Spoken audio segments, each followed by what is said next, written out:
नमस्कार, मेरा नाम है केसरी और आप देख रहे हैं बातें यूपी की।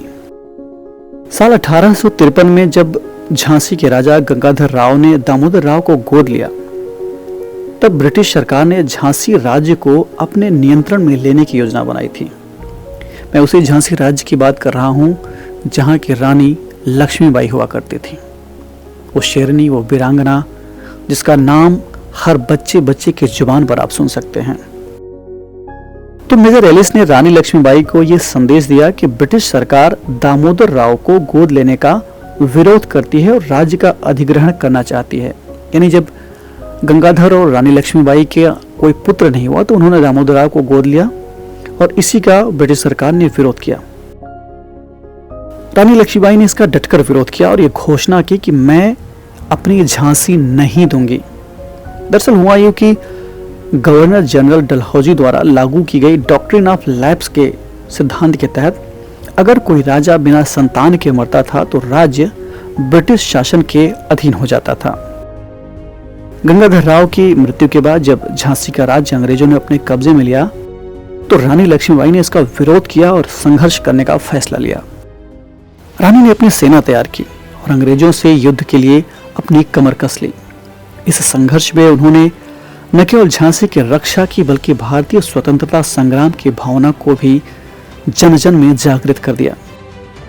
उनके अंतिम क्षणों का वर्णन ग्रीस के प्रिंस मिशेल के किताब द रानी ऑफ झांसी में किया गया है, जो एक बेहद ही भावुक और शक्तिशाली आख्यान है। उस किताब में प्रिंस मिशेल लिखते हैं कि रानी के सैनिक उन्हें उठाकर पास के मंदिर में ले आए।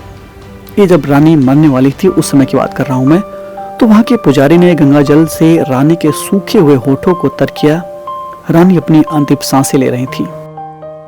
उन्होंने टूटते हुए शब्दों में कहा, मैं दामोदर को आपके जिम्मे छोड़ती हूं। उन्होंने अपने गले से मोतियों का हार उतारने की कोशिश की और फिर उनकी आखिरी इच्छा जाहिर की।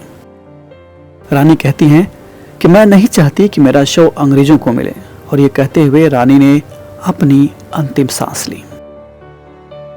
रानी के सैनिकों ने रानी के शरीर को लकड़ियों पर लिटाकर आग लगाई, चिता बनाकर। जब ब्रिटिश अधिकारी रॉड्रिक ब्रिक्स मंदिर में घुसे तो वहां चारों तरफ सन्नाटा छाया हुआ था।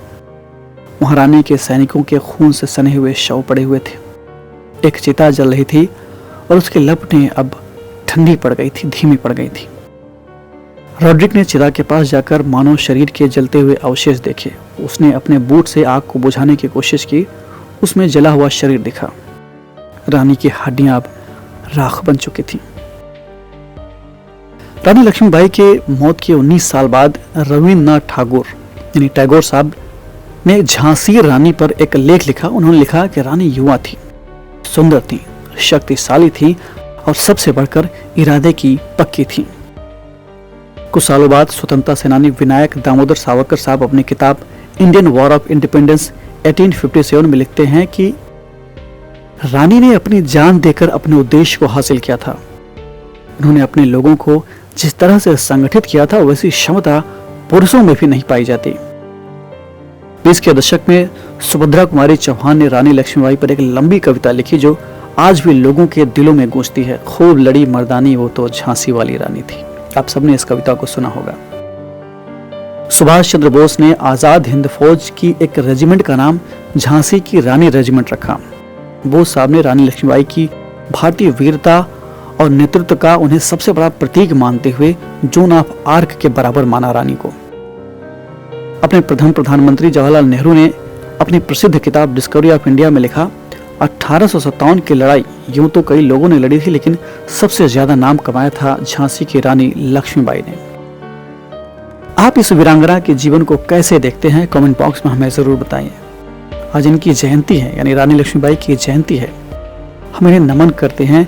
इस एपिसोड में इतना ही। हम फिर मिलेंगे एक नई जानकारी के साथ। बहुत बहुत धन्यवाद।